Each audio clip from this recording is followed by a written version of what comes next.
서부 영화가 있습니다. 그 영화는 7명의 총잡이를 그 당시에는 갱단이었죠. 그런 사람들이 한 마을을 집요하게 공격을 하고 또 착취했기 때문에 돌아다니면서 그 총잡이 7명을 구해서 그 갱단에 대적하는 그런 내용의 서부 영화입니다. 그 영화는 사실은 리메이크한 건데요. 그 라쇼몽이라고 하는 영화를 찍었던 구로자와 아키라라는 유명한 일본 감독이 있습니다. 그 감독의 7인의 사무라이를 리메이크해서 황야의 7인으로 각색한 거죠. 이 영화는 최근에 많이 그 리메이크되고 이름만 바꿔서 나오기도 하는데 포맷은 똑같습니다. 깽단에 또는 어떤 다른 사람의 고통을 받는 사람들이 총잡이나 또는 다른 어떤 사람을 고용해서 그 모든 것도 이겨내는 게 이 영화의 모습인데, 그런데 제가 그 영화를 오늘 이제 본문 말씀하고 좀 비교해서 생각해 볼 때, 그 총잡이들이 깽단을 이기기도 하고 또 많이 희생도 하지만 그 핵심적인 주인공들이 누굴까라는 생각이 듭니다. 영화의 핵심 주인공들은 누구겠습니까? 우리가 볼 때는 7인의 사무라이든 7인의 총잡이들이죠. 사실 따지고 보면 그거를 계획한 사람이 누구죠? 마을 주민이잖아요. 그걸 이겨내기 위해서. 근데 우리가 이게 스토리를 볼 때 겉에 있는 걸 보면 핵심적인 포인트를 놓치기 쉽다는 거죠.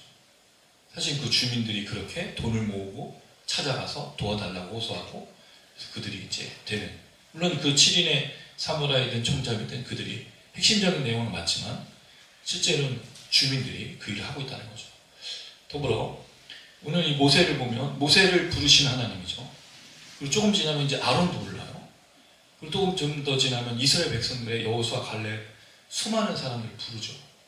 그러면 역사의 핵심이 모세나 아론이나 여호수아나 갈렙이 아니고 누구냐는 거죠. 누구겠습니까, 여러분? 부르신 하나님이잖아요. 근데 우리는 그것을 자주 놓친다는 거죠. 그래서 요셉 이야기를 자꾸 하고 다니엘 이야기를 하고 다니엘 학습법, 그 다음 다니엘 기도회. 왜 하죠? 다니엘이 핵심이에요. 근데 사실은 누가 핵심이죠? 그렇죠.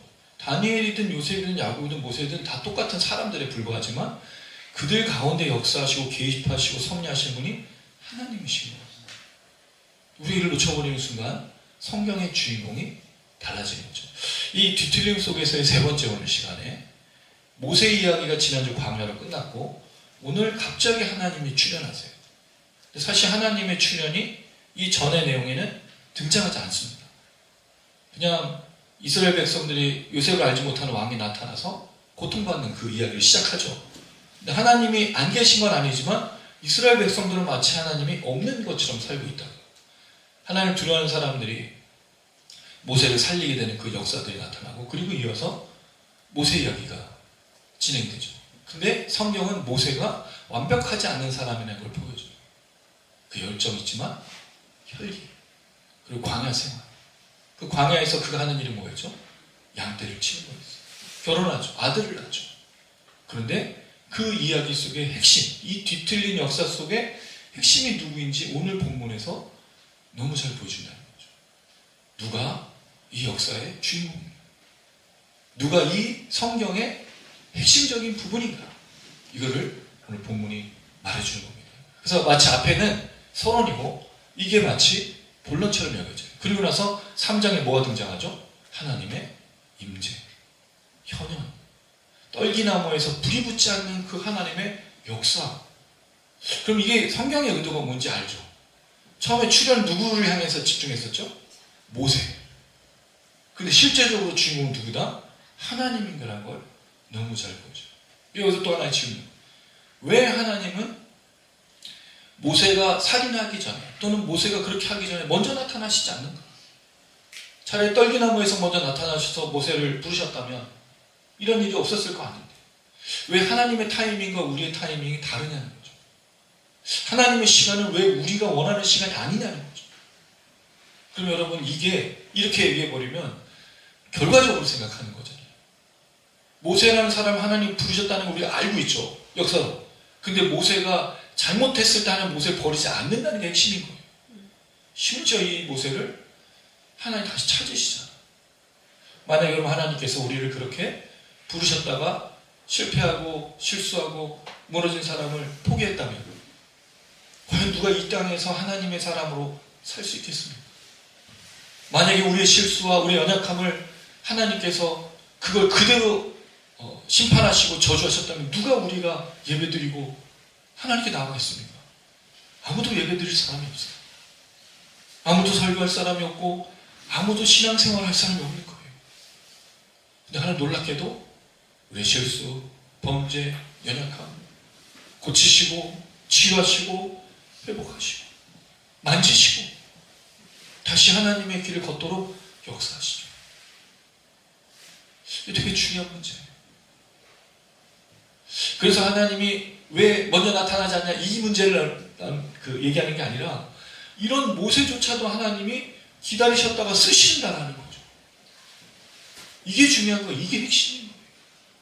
우리 결과적으로 왜 먼저 안 나타나냐고 물 수 있지만 하나님은 그런 모세라도 찾으셔서 쓰신다는 거죠. 이게 사실은 위로이고 이게 하나님의 역사이지 않겠습니까? 그럴 때 이 구절의 첫 시작을 이렇게 하고 있다는 게 굉장히 중요합니다. 자, 23절 한번 읽어볼게요. 23절 시작.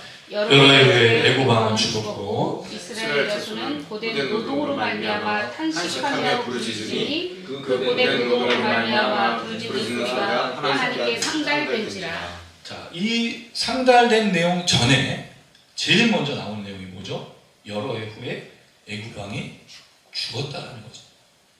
그럼 이 여러 말을 내포하고 있는 거예요. 왕이 죽었어요. 어떤 왕이죠?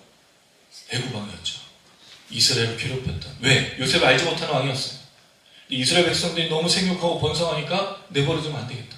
저들을 노동으로 억압으로 압제하고 저 사람들을 죽여야지, 없애야지 이런 식으로 생각했던 왕이었잖아요. 근데 그 왕이 죽어요. 이 말은 뭘 갖고 있겠습니까? 이어지는 내용을 보면 하나님의 출현을 말한다는 거죠. 뭘까요? 누가 왕이냐는 거. 여러 해 동안 그 왕은 통치하고 다스렸지만 결국 뭐 하죠? 죽어요. 근데 누가 이 왕이죠? 하나님. 이걸 너무 잘 보여주잖아. 모세도 왕이 아니라는 거죠. 모세는 그냥 광야에 있는 사람인 거예요. 근데 진짜 왕은 하나님이시다. 여러 해 후에 애굽 왕이 죽었어. 근데 왜 바로라고 안 불렀을까? 그 왕만 죽은 걸 말하는 게 아니에요. 애굽의 모든 왕이 아니라는 걸 얘기하는 거죠. 하나님만이 진정한 왕이시다. 선포하는 겁니다. 그 하나님이 이제 무엇인가를 행할 것인가, 이 하나님께서 어떤 것들을 역사하실 것인가, 그 내용을 담고 있다는 거죠. 자, 두 번째, 이 애굽 왕이 죽었다는 말 이후에 어떤 내용이 등장하고 있죠? 이스라엘 백성들의 고통이에요. 이거 왜 상관이 있죠? 고통이 끝났다는 얘기를 하는 거죠. 그 왕이 죽었기 때문에. 근데 실제로 고통이 끝나지 않아요. 누가 있죠? 또 애굽 왕이 있어. 또 바로 왕이 나와. 우리 세상에서 고통은 끝나지 않습니다. 우리가 살아있는 한 고통은 계속 반복돼요. 만약에 여러분 고통이 끝나려면 어떻게 돼? 그렇죠. 우리가 죽든지 악의 근원이 없어져야지. 근데 악의 근원이라고 말할 수 있는 게 뭐가 있어요? 사탄 마귀? 사탄 마귀뿐만 아니라 그를 추종하는 자들도 있고 사탄 마귀처럼 사는 사람들도 있어. 그럼 일일이 찾아서 다 죽일 거예요? 내가 무슨 근거로 그들을 죽일 거예요? 나를 기분 나쁘게 쳐다봤다고? 나한테 불이익을 줬다고? 그럼 사탄 마귀예요? 아니잖아요. 그때 내가 사탄 마귀가 될 수도 있는 거지. 그러니까 다 죽어야 돼. 그럼 하나님의 계획은 다 죽이는 걸로 끝나는 거잖아. 그래서 하나님이 들으시는 내용이 나오는 거예요. 할렐루야. 하나님 진정한 통치자시고 왕이신데 뭐 하는 분으로? 들으시는 분으로 나오고 있다는 거죠. 만약에 하나님 우리를 들으시지 않는다면 우리가 한순간이라도 살 수 있을까요? 세상 사람들에게 왜 우리가 실망하고 남편과 아내, 부모와 자식이 왜 서로 서운해하죠? 듣지 않잖아. 내가 100을 얘기했는데 10도 안 듣고 그러니까 싸우죠. 서운하죠. 답답하죠. 왜 그러냐고. 나한테 왜 그러냐고. 그러지 않아요, 여러분? 아, 그렇군요. 여러분들은 다 잘 들어주시는 분과 살고 계시군요. 근데 그게 서운한 거죠. 가족이 그런데 여러분 세상 사람들이 날 들어줘요? 기다려줘요? 전혀요. 그래서 이 문제. 왜 애굽왕이 죽었느냐? 하나님은 왕이시다. 통치한다. 두 번째, 들으시는 하나님을 말하기 위해서. 이게 아주 중요한 거예요. 이게 모세와의 비교점이에요. 모세가 분명히 하나님 부르신 하나님 맞지만 왜 모세를 바로 3장으로 연결하지 않고 이 내용을 넣느냐는 거죠. 그럼 결국 모세도 이렇게 변해야 된다는 걸 말하는 것이고 하나님 모세와 완전히 다른 점이 무엇인가를 설명하고 있다는 거죠. 그래서 이 구절이 중요한 거예요. 나온 이유가 있습니다. 뒤틀린 역사 속에 뒤틀려버린 인간의 이 범죄 속에 이 죄악 속에 이 실수가 수많은 우리 삶 속에 하나님 그러니까 예배하는 거죠. 그러니까 기도하는 거죠. 만약에 하나님 계시지 않는다면 우리 어떻게 오합니까? 우리가 어떻게 살 수 있어요? 그래서 여러분 예배가 소중한 이유가 뭐죠? 복 받기 위해서? 아니죠. 나를 기다려주시는 하나님 계십니다. 언제나. 여러분 하나님 우리를 거절하신 적 있으세요? 한 번도 없어요. 하나님 우리를 문전 막대하고 저 문을 딱 열고 들어오는데 문이 안 열려. 문이 닫혔어. 내가 들어가려고 했는데 안 열려. 그 다른 사람 문 열고 들어가. 그럼 나를 거부하는 거잖아. 그런 적 있습니까? 내가 문 열고 들어오는데 꼬꾸라졌어. 병원으로 실려가. 물론 그런 경우가 있기도 하겠지만 실제로 우리 삶에서 하나님이 우리를 거절한 적이 없다. 한 번도 거절한 적이 없어요. 거부한 적이 없어요. 그 얘기를 보여주고 있다는 거죠. 자, 그랬을 때 이 애굽왕의 죽음과 함께 하나님의 들으심을 설명해 주는데 중요한 내용들이 나옵니다. 자, 23절 읽었던 내용 중에 이스라엘 자손은 고된 노동으로 말미암아 탄식합니다. 탄식이라는 말은 아나흐라는 동사인데 신음하다, 한탄하다, 헐떡거리다. 헐떡거리다가 더 맞는 표현 같아요. 신음. 고통하면 여러분 뭐하죠? 신음하잖아요. 왜 신음하죠? 말로 표현할 수가 없기 때문에 너무 고통스러워요. 탄식하는 거, 한숨 쉬고 그런 모습인 거예요. 고된 노동. 사실 근데 고된 노동이라는 말은 의역한 겁니다. 그냥 노동이에요. 아보다라는 뜻인데 노동, 섬김인데 우리는 알죠. 이스라엘 백성들이 지금 어떤 노동이었는지 너무 잘 알고 있지 않습니까? 그들의 노동에 대해서 1장 11절 무거운 짐을 지고 괴롭게 하며 1장 14절 그애들의 생활을 괴롭게 하며 다 다른 단어예요.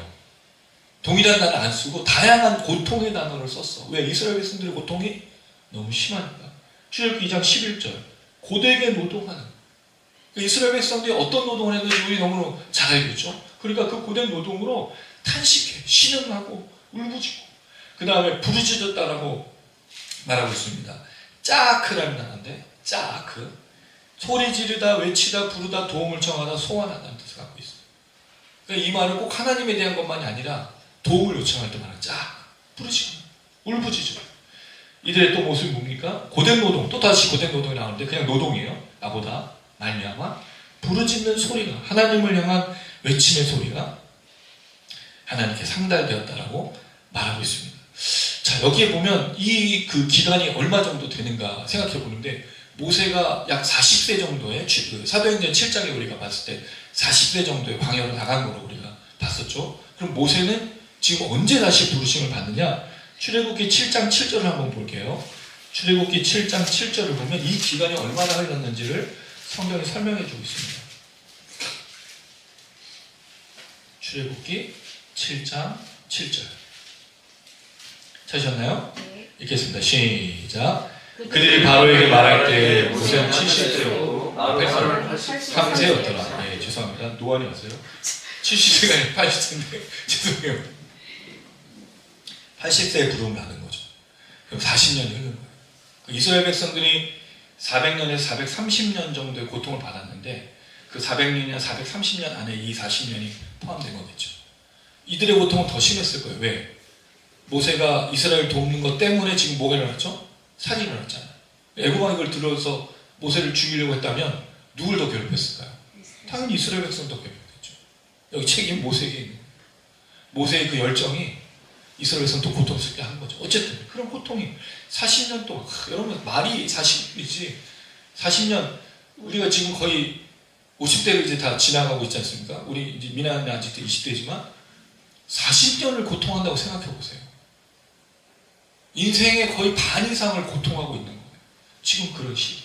그러니까 하나님께 울부짖고 탄식하고 부르짖는 것으로 나타나고 있는 겁니다. 자, 그런데 질문이 한 가지 있어요. 이거를 기도로 볼 수 있느냐는 거죠. 이 부르짖음에 대해서, 고통하는 신음에 대해서 하나님께 기도하는 것으로 볼 수 있느냐. 근데 실제적으로 기도라는 말이 나오지 않고 하나님께 울부짖었다가 아니라 하나님께 상달되었다라고만 나오고 있다는 거죠. 대부분의 주석들은 기도한 것으로 생각합니다. 부르짖은 내용이 하나님께 기도하는 걸 생각하는데 저는 그거보다 더 중요한 게 이 단어인 거예요. 상달된지라. 상달되다는 말은 왕에게 호소한 것들이 올라가다는 뜻이잖아요. 근데 정확하게 이 단어가 올라가다는 뜻입니다. 알라라는 동사인데 올라가다, 오르다, 기어오르다, 만나다, 방문하다, 쌍나다 이런 뜻을 갖고 있습니다. 올라간 거예요.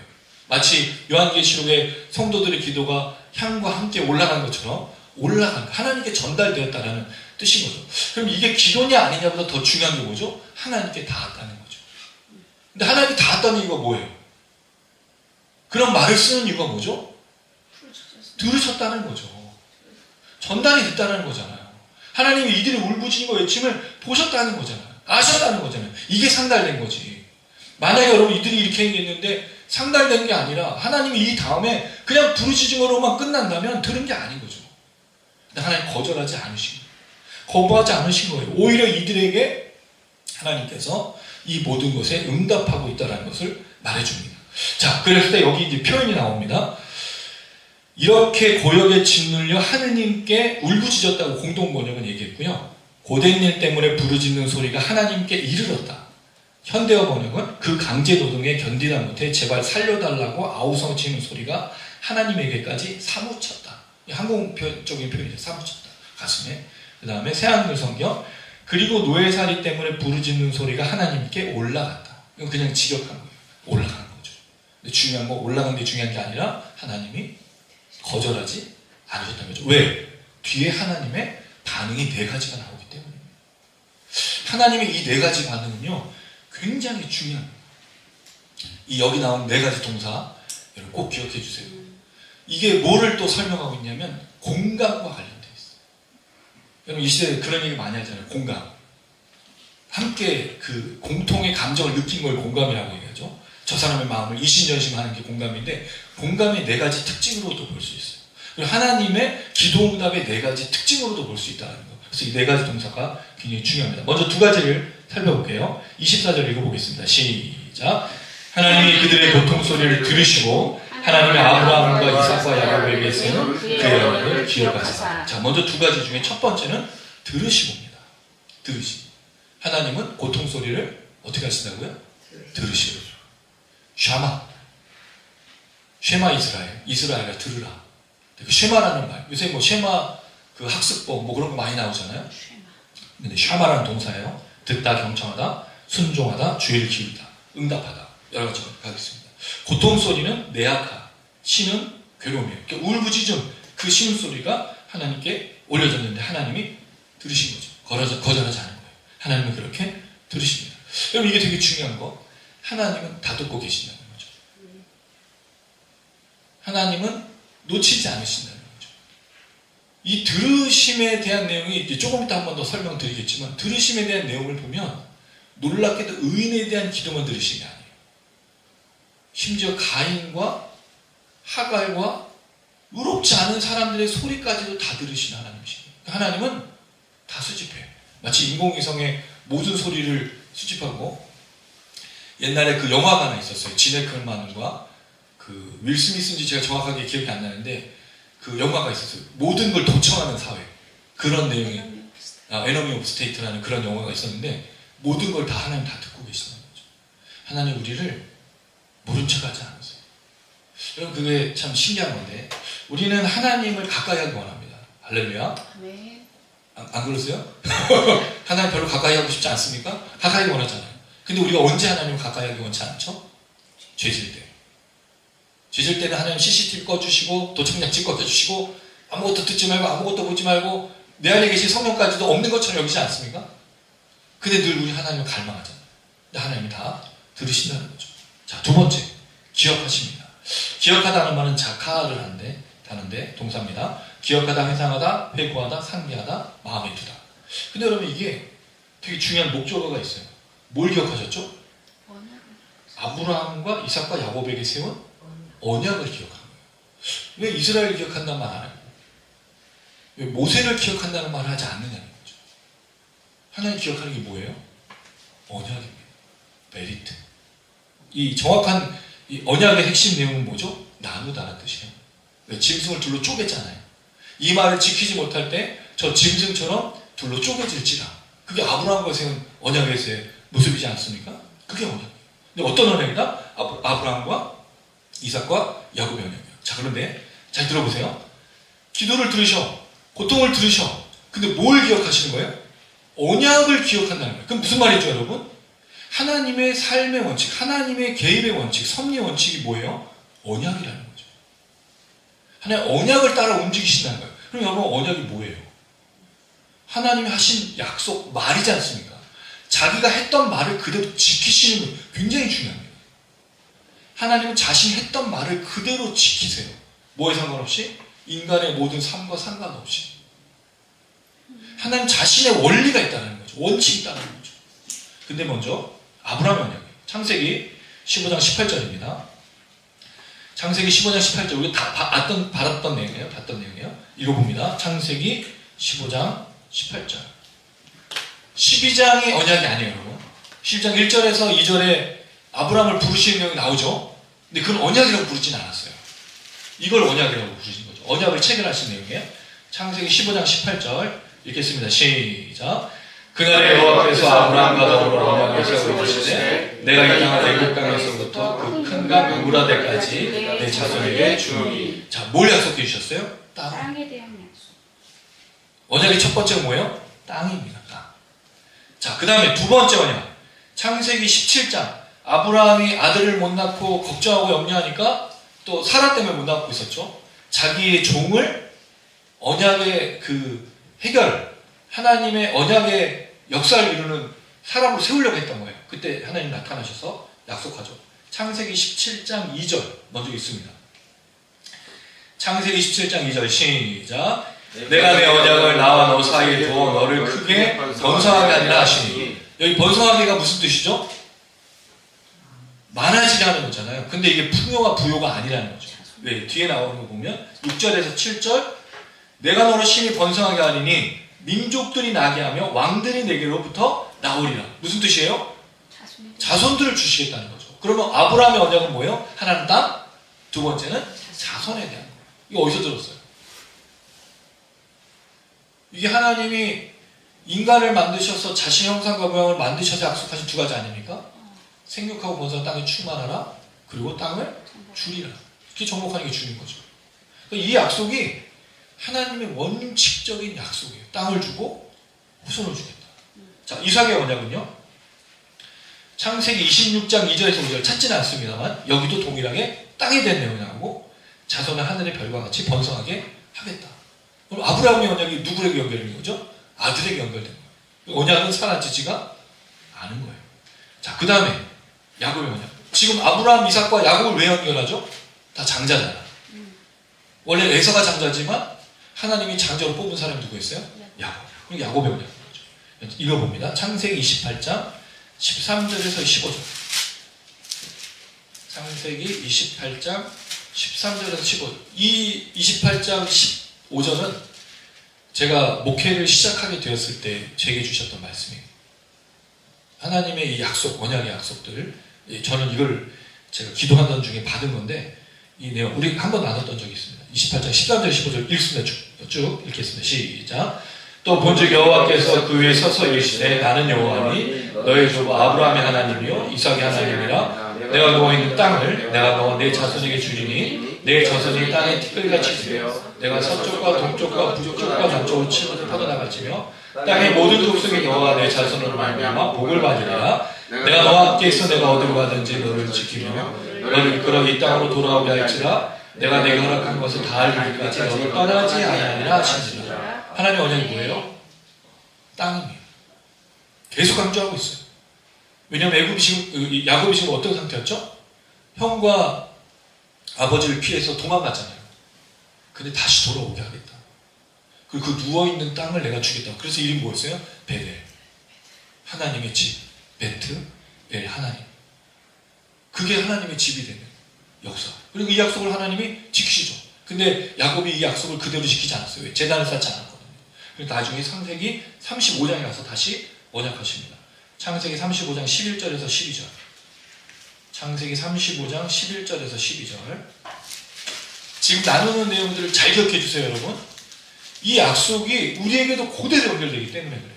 그래서 아브라함, 이삭, 야곱의 언약이 뭐냐라고 우리가 알아야 그 말씀대로 우리가 살아갈 것 아니겠습니까? 잘 기억해 주세요. 창세기 35장 11절에서 12절 읽습니다. 시작. 하나님이 그에게 이르시되 나는 전능한 하나님이라 생육하며 번성하라. 한 백성과 백성들의 총회가 내게서 나오고 왕들이 내 머리에서 나오리라. 내가 아브라함과 이삭에게 준 땅을 내게 주고 내가 내 후손에게도 그 땅을 주리라 하시고. 동일한 약속이 반복돼요. 자손을 주고 땅을 주고. 그런 다음에 하나님이 400년이 흘러서 누구를 만나시죠? 모세. 그리고 이 언약을 모세와 함께 창세기 3장에 보면 동일한 내용으로 약속하시는데 거기서 모세에게 하나님 자신을 아브라함과 이삭과 야곱의 하나님을 소개하고 있다는 거죠. 무슨 뜻이에요? 언약이 계속 이어지고 있다는 걸 강조하고 있는 거예요. 그리고 이 언약은 지금 이 시대에 우리에게도 동일하게 연결이 되죠. 하나님의 나라가 그 땅인 거죠. 그래서 주기도문의 기도 제목, 하늘의 뜻이 주님의 뜻이 하늘에서 이룬 것처럼 땅에서도 이루어지리라. 그럼 땅을 얻는 건 부동산을 얘기하는 거예요. 우리 맨날 땅 밟기 했잖아요. 땅 밟고 땅을 보고 그게 아닌 거죠. 하나님의 나라. 근데 궁극적인 하나님의 나라는 천국, 주인 아시오 천국. 그러나 지금 완성된 그 천국 말고 이미 이루어진 이 천국, 여기 하나님의 나라. 그래서 우리가 왜 하나님의 나라를 세워가느냐? 이 땅 가운데 하나님이 계심을 보여주는 거죠. 그래서 제가 말씀드렸어요. 하나님 통치와 하나님의 계획과 하나님의 섭리는 누굴 통해 드러난다? 사람을 통해서. 믿는 자들을 통해 드러나는 거예요. 하나님 섭리라고 말씀드렸어요. 하나님의 나라. 그래서 우리가 기억할 언약이 뭐예요? 하나님의 나라를 이루는 게 하나님의 언약이라는 거죠. 두 번째, 하나님의 언약 속에 생육하고 번성하는 게 있어요. 이건 자녀에 대한 축복도 있지만 실제로는 무슨 축복이죠? 하나님의 백성들이 많아지는 거예요. 그래서 우리가 전도하는 겁니다. 그래서 선교하는 거예요.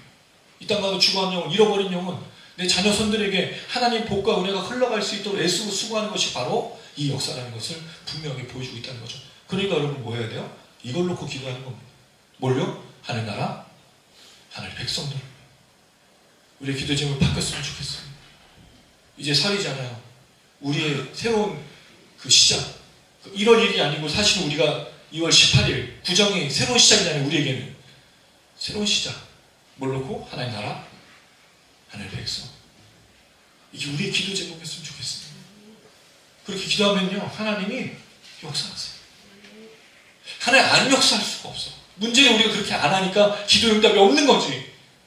우리가 원래 추구해야 될 땅이 하나님의 나라인데 이 땅에 있는 것, 그러니까 여러분 지금 다 망해가고 있는 거 아니에요? 부동산이 망국, 그 나라가 망국이 뭐야? 땅의 모든 것들을 가지려고 하다 보니 그러니까 싸우고 미워하고 증오하고. 왜 여러분 소비가 안 일어나고 아직도 자영업자들 어렵겠습니까? 돈이 묶여있어 그래. 어디 묶여있어? 부동산에. 여러분 월급에 얼마가 들어가요? 200~300만 원을 여러분 대출금 갚는 데 쓰잖아요. 그럼 어떻게 살아 먹고. 소비가 안 일어나는데. 그러니까 자영업자들이 힘든 이유가 뭐예요? 소비가 일어나야 되니까.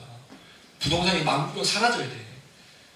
내가 부동산으로 돈 버는 시대는 끝난 거예요. 그건 하나님 바라시지도 않아. 그래서 성경의 중요한 원리가 뭐예요? 희년. 희년이 뭐죠? 50년마다 한 번씩 자유롭게 해주는 거예요. 땅도 자유롭게, 노예도 자유롭게. 땅을 풀어줘서 원래 그 주인에게 돌려줘. 이게 하나님 나라의 법칙이에요. 땅은요 우리 게 아니에요. 우리 나그네잖아요. 근데 그리스도인들 중에서도 이 땅에 이 망국병에 걸린 사람이 너무 많아. 우린 지나가는 사람, 흘러가는 사람 꼭 잊지 말아야 됩니다. 그랬을 때 이 두 가지 기도 제목, 하나님의 나라, 하나님의 백성명 기도가 우리의 기도 제목이 되길 주님의 이름으로 축원합니다. 네. 자, 그럼 세 번째 25절. 세 번째 읽습니다. 시작. 하나님이 이스라엘 자손을 돌보셨고 하나님이 그들을 기억하셨더라. 자, 이스라엘 자손을 돌보셨다고 말할 때 이 돌보심이라는 단어는 좀 굉장히 의역된 직역한 단어는 아니에요. 이게 원래 라라는 동사인데 이 단어를 쓴 이유가 있습니다. 이 단어는 보다, 바라보다, 조사하다, 이해하다, 생각하다라는 단어예요. 근데 이 보다라는 말이 먼저는 굉장히 많이 강조된 때가 있었어. 출애굽기 2장 11절에서 12절 한번 보세요. 출애굽기 2장 11절에서 12절 한번 보십시오, 여러분. 거기에 보면 누가 등장하죠? 모세가 장성한 후에 나가서 뭐해요? 보죠. 똑같은 라. 그 다음에 애굽 사람이 히브리 사람을 친 걸 봐요. 그 다음에 사람이 없음을 봐. 이게 모세가 하는 얘기예요. 근데 진짜 누가 보는데? 하나님이 보시는 건데 모세가 보는 것과 다르다는 거죠. 모세는 왜 봤어요? 숨기려고. 숨기려고. 자기가 했던 일을 덮으려고. 근데 하나님 그런 게 아니죠. 하나님 다 보고 계신 겁니다. 그래서 이 단어가 진짜 하나님에게 해당되는 단어가 될 때 보다, 조사하다, 살피다, 생각하다. 그래서 하나님이 기도를 응답하신 이유가 뭐죠? 보기 때문이에요. 만약에 여러분 하나님 보시지 않은 분이라면 기도가 어떻게 되겠어요? 응답이 제대로 일어나지 않죠. 뭘 원하는지는 모르는 거 아니에요. 그 사람의 상황 관계를 알아야, 그 사람의 상황 관계가 무엇인지 알아야 제대로 응답해 주실 거 아니에요. 봐야지. 듣는 것만은 되지 않잖아요, 여러분. 그래서 하나님이 뭐 하시죠? 내려오셔. 이게 출애굽기 3장에 나오는 얘기예요. 하나님이 이 모세에게 하신 말씀 중에 이런 내용이 나옵니다. 내가 그들의 고통을 보기 위해서 뭐 하느냐? 8절. 3장 8절 한번 보십시오. 이게 아주 너무 놀라운 표현이에요. 3장 8절. 시작. 내가 내려가서 그들을 애굽인의 손에서 건져내고 그들을 그 땅에서 인도하여 아름답고 광대한 땅, 젖과 꿀이 흐르는 땅. 여기까지만 읽겠습니다. 내려가서. 왜 내려가죠? 보기 위해서인 거예요. 확인하기 위해서요. 근데 하나님이 굳이 왜 그래? 하나님 내려와야 보시는 분이에요?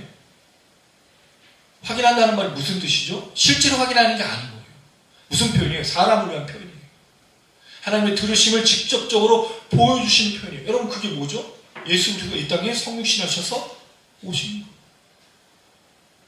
그래서 우리를 예수를 뭐라고 부르죠? 이름은 예수지만 임마누엘, 하나님이 나와 함께 하신다. 내려오셨기 때문인 거예요. 사람의 몸을 입으신 거기 때문에 그래요. 그래서 예수님을 뭐라고 부르죠? 히브리서에 우리의 모든 것을 채워, 옛날에 채우려고 썼어. 어려운 말로. 동정하지 않으신 것이 없다. 동정하신다. 왜?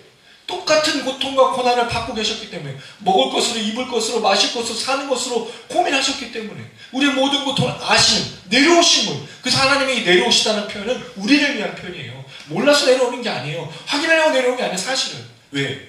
진짜 그들 속에 계신 하나님으로 말해주기 위해서. 그래서 여러분 그걸 잘 보여주는 게 출애굽의 뭐죠? 성막. 내가 너희와 함께 있어. 성막을 보면 하나님이 계시면 잊지 마. 그 연기가 임하고 불이 임하면 내가 너희와 함께 있는 거야. 그러니까 구름기둥, 불기둥이 움직이고 성막을 중간에 두고 움직였는데, 신기한 건 그렇게 하나님의 역사와 임재의 역사와 구름기둥, 불기둥을 역사하는데 사람들이 뭐 하죠? 범죄를 해. 그걸 보면서도 그 하나님 임재 속에서요. 얼마나 심각한 겁니다. 중요한 건 하나님은 보시고 돌보시고 내려오시는 분이시다. 이게 이 하나님의 가장 중요한 특징이라는 겁니다. 자, 그 다음에 하나님은 어떤 분이시냐? 기억하셔. 여기 다시 기억이 나와. 그럼 앞에 나온 그 기억하다는 말과 동일한 단어냐? 그렇지가 않아. 그래서 이 단어를 제대로 번역을 했어야 돼요. 이 단어는 야다라는 뜻입니다. 야다라는 단어예요. 여러분 야다할 때 뭐라고 제가 말씀드렸죠? 알다, 이해하다, 깨닫다, 간섭하다, 허락하다, 남자와 여자의 관계 속에서 결혼하다 할 때 동침하다. 그래서 그 서로 경우로 아는 것을 말하는 야다를 썼어요. 그럼 기억하는 게 아니고 뭐죠? 아시는 거예요.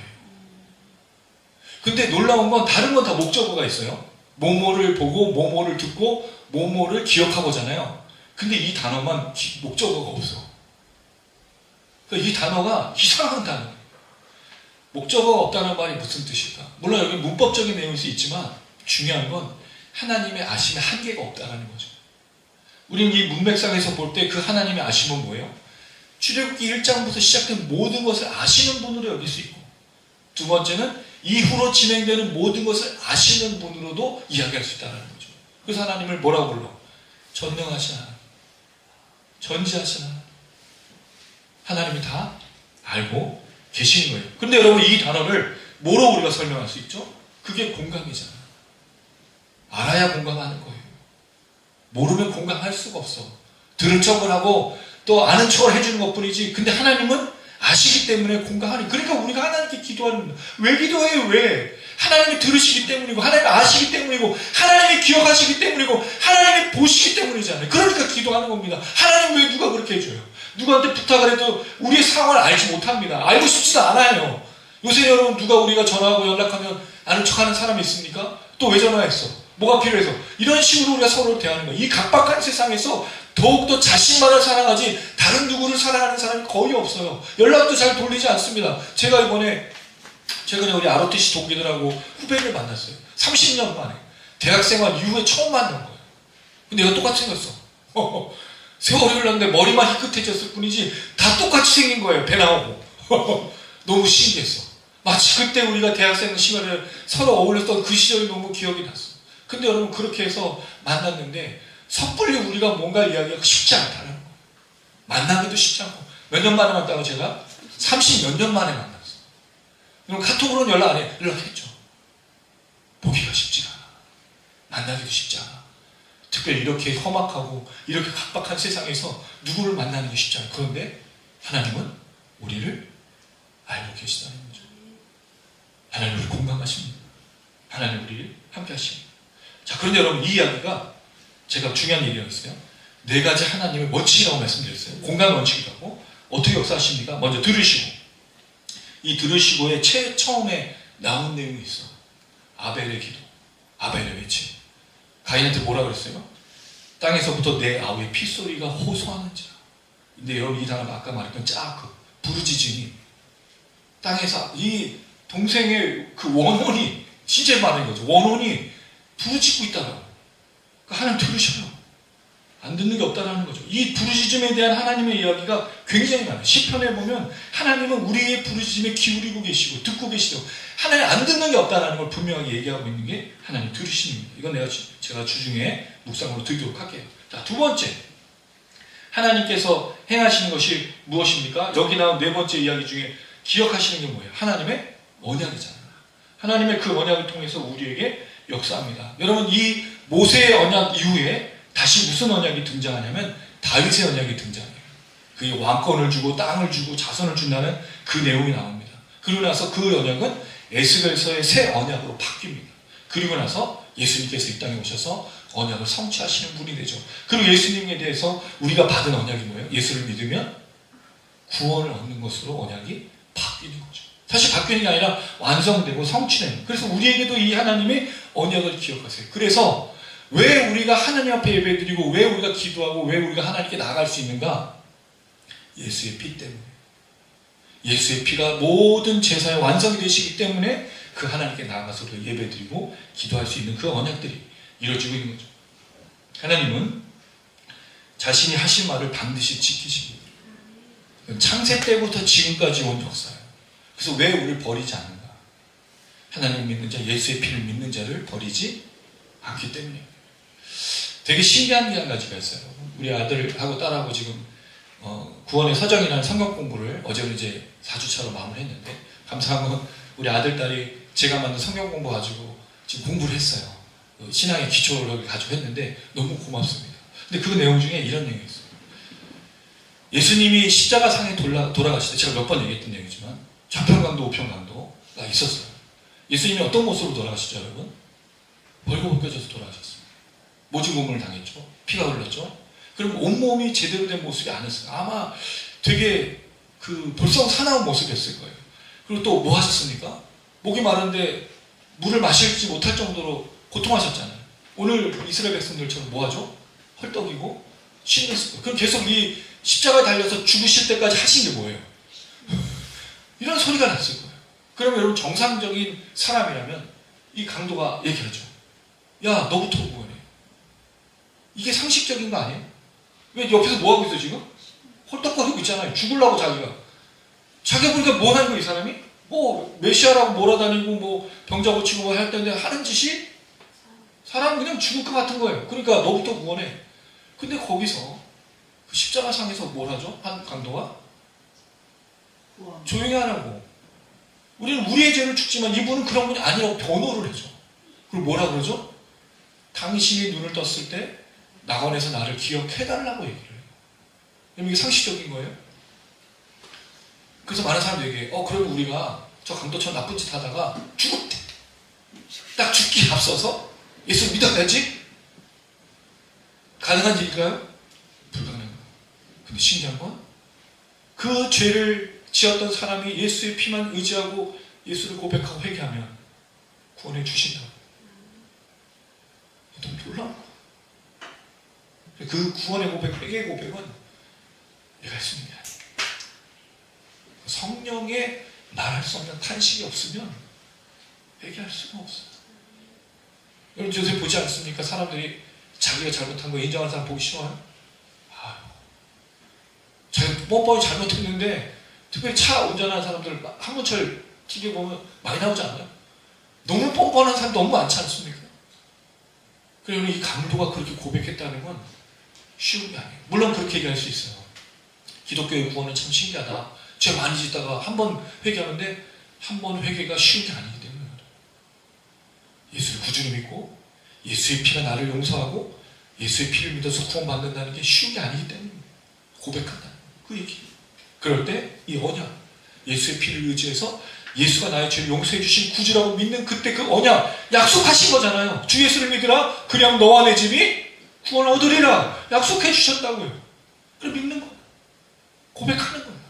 이 언약, 하나님은 한 번도 언약을 놓치신 적도 없고 잊어버리신 적 반드시 지켜요. 그러니까 아브라함과 이삭과 야곱의 언약을 모세에게 적용하죠. 모세의 언약을 다윗에게 적용하고 다윗의 언약을 에스겔서의 새 언약을 적용하고 에스겔서의 새 언약을 예수를 믿는 사람에게 적용하는 거예요. 그러니까 주님 다시 오실 때 우리가 걱정하고 두려워하고 염려하지 않는 이유, 예수의 피를 믿는 자는 반드시 구원을 얻기 때문인 겁니다. 할렐루야. 그 얘기인 거예요.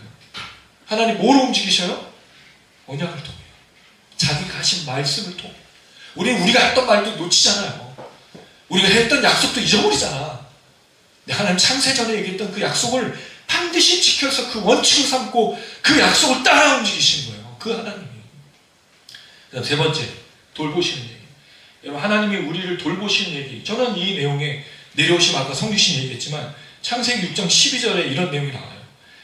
하나님이 보신즉 땅이 부패하였으니 이는 땅에서 모든 혈육 있는 자의 행위가 부패함이었다. 하나님께서 노아가 방주를 만들 때 땅에 뭐가 창궐했죠? 악이 내려오셨어. 왜 내려와? 그 노아 방주 만들고 다 쓸어버리면 되지 않아요? 근데 꼭 한 내려오신다고.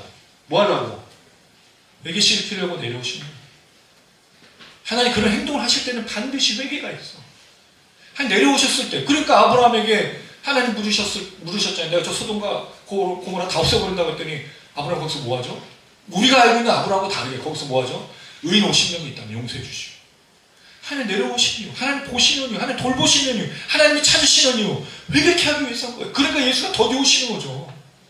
우리에게 자꾸 기회를 주시는 거예요. 그러니까 우리가 아직도 안 죽고 있잖아.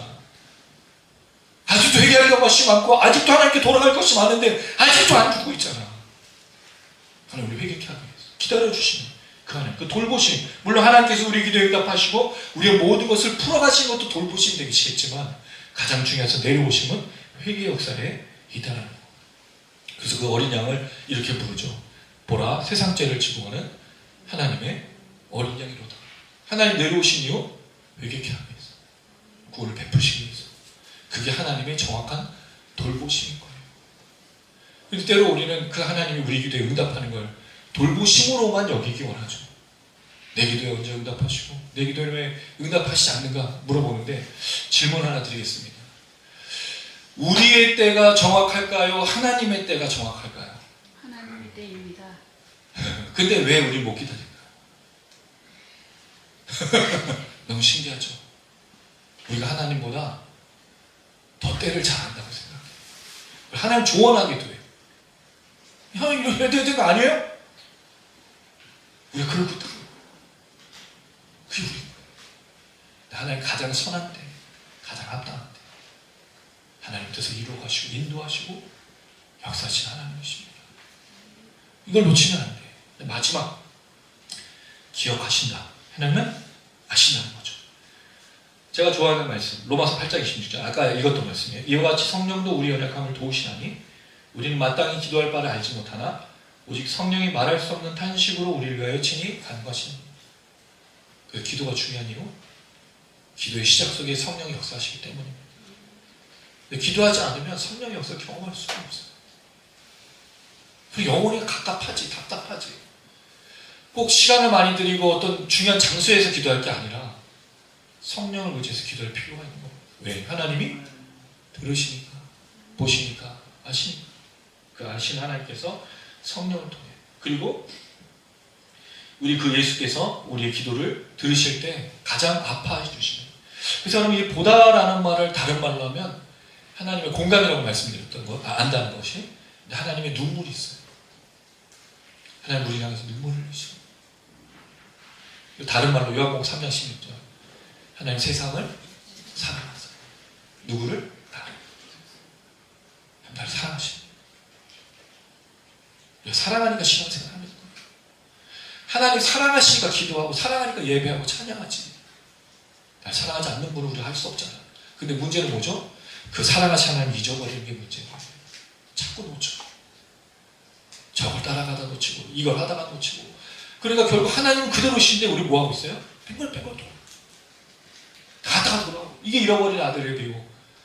아버지를 떠나야 아는 거야. 아버지의 사랑을. 가서 별짓을 다 하고 다 잃어버리고 근데 왜 꼭 그래야 돼요, 여러분? 꼭 다리 몽둥이 부러지고 꼭 뭔가 다 잃어버리고 그렇게 또 똥이 된장인지 맛봐야 돌아올 수 있는 거예요? 우리가 그러고 있다고요. 하나님의 사랑이 어떤 것인지 자꾸 의심하면서 이렇게 해보고 저렇게 해보고 물론 그게 나쁘다고만 생각하지 않습니다. 왜? 그렇게 해서 알고 돌아오면 좋으니까. 그걸 안 해본 사람들은 나도 그렇게 해볼걸. 이걸 해볼 경험이 아니잖아요. 맨날 그런 얘기가 있었어요. 청년들이요 그 여행하라고 하면서 그 뭐죠? 고난이 뭐라고 돈 주고 사야 될 뭐 그런 말 있지 않습니까? 젊을 때 고생하라. 자기가 하든지. 지금 고생을 한 번도 안 하면서 왜 그런 말을 해요? 고생하지 않아도 돼요. 깨달으면 되지. 할렐루야. 깨달으면 됩니다. 알면 됩니다. 왜 그걸 돈 주고 똥인지 된장인지 꼭 해야 돼요? 이건 먹어보지 않고도 아는 거 아니에요. 냄새로도 볼 수 있고 그런 건 아닙니다. 말씀을 맺겠습니다. 오늘 애굽왕의 죽음을 통해 하나님의 출현을 성경이 알려주고 있습니다. 애굽왕의 죽음은 하나님이 주인공이심을 지금 부각시키는 거예요. 그리고 3장에 하나님이 등장하십니다. 여기 나온 하나님의 표현 나는 스스로 있는 자니라. I am who I am. 뭐죠? 창조주 하나님을. 이게 되게 중요하대요, 여러분. 우리 예수의 구원과 예수가 죄를 고치시고 죄를 용서해 주시고 구원하시는 분은 다 알고 있어요. 이제 성경에. 모르는 사람도 교회 다니는 사람들은 예수라는 걸 알고 있어. 근데 그들이 빼먹고 있는 게 있어요. 창조주 하나님이에요. 하나님 세상을 창조하신 걸 잃어버렸어. 그리고 지금 AI가 난리지 않습니까, 여러분? 마치 기계 세상, 인조인간, 그 다음에 다른 것들이 하나님을 넘어서는 것처럼 생각해. 진화론. 그럼 사실 진화론이 무너진 게 오래됐어요. 다윈조차도 진화론을 믿지 않았습니까? 누구도 내가 원숭이로부터 사람 됐다고 믿지 않아요. 근데 설명할 수 없는 건 뭐죠? 창조론을 믿을 수 없잖아, 그렇다고. 그러니까 그걸 거부하는 거죠. 그러니까 빅뱅 이런 것도 얘기하는데 다 거짓말입니다. 창조주 하나님을 믿어야 구세주이신 예수를 믿을 수 있어요. 아멘. 이게 이 시대의 핵심입니다. 하나님 누구라고요? 창조주. 그래서 모세에게 아브라함과 이삭과 야곱의 하나님을 말하기 전에 뭐라고 얘기해요? 스스로 있는 자니라. 창조주 하나님. 그 하나님이 진짜 왕이신 것을 등장하고 있는 겁니다. 그리고 그 안에 어떤 분이시다? 들으시는 분, 아시는 분, 기억하시는 분, 보시는 분. 하나님의 이 네 가지 특징 기억하세요, 여러분. 우리의 기도, 우리의 예배, 우리의 삶, 우리의 신앙의 모든 것이 이 네 가지 하나님의 특성을 따라 움직이는 거예요. 더불어서 우리도 동일하게 그렇게 이 네 가지로 움직여야 된다는 거죠. 누군가 공감하고 싶습니까? 그러면 들으셔야 돼요. 듣지 않고 어떻게 공감해? 두 번째, 뭐 해야 되죠? 기억해야 돼. 내가 했던 약속들, 그 사람에게 모든 것들을 다 회상하며 기억해야 돼. 하나님의 약속도. 세 번째, 뭐죠? 봐야지. 내려놔야지. 동참해야지. 네 번째, 다 아는 거죠. 전후 문맥을 알고 모든 것을 아는 것. 이게 공감입니다. 이걸 안 하면서 공감한다고 말하는 건 거짓말이에요. 이게 왜 중요합니까? 이 시대에 하나님의 역사를 그리스도인들만이 보여줄 수 있기 때문입니다. 우리가 이걸 안 하기 때문에 이 시대의 교회가 무너져가고 있는 거예요. 지금 교회 역사 중에 기억하는 게 뭐가 있습니까? 어디 하나님의 언약이 있어요. 여기서 아는 게 뭐가 있어? 우리가 누구를 공감해줘? 보지도 않고 듣지도 않아. 담을 쌓아. 우리끼리 살아. 왜 기독교가 이렇게 됐습니까, 여러분?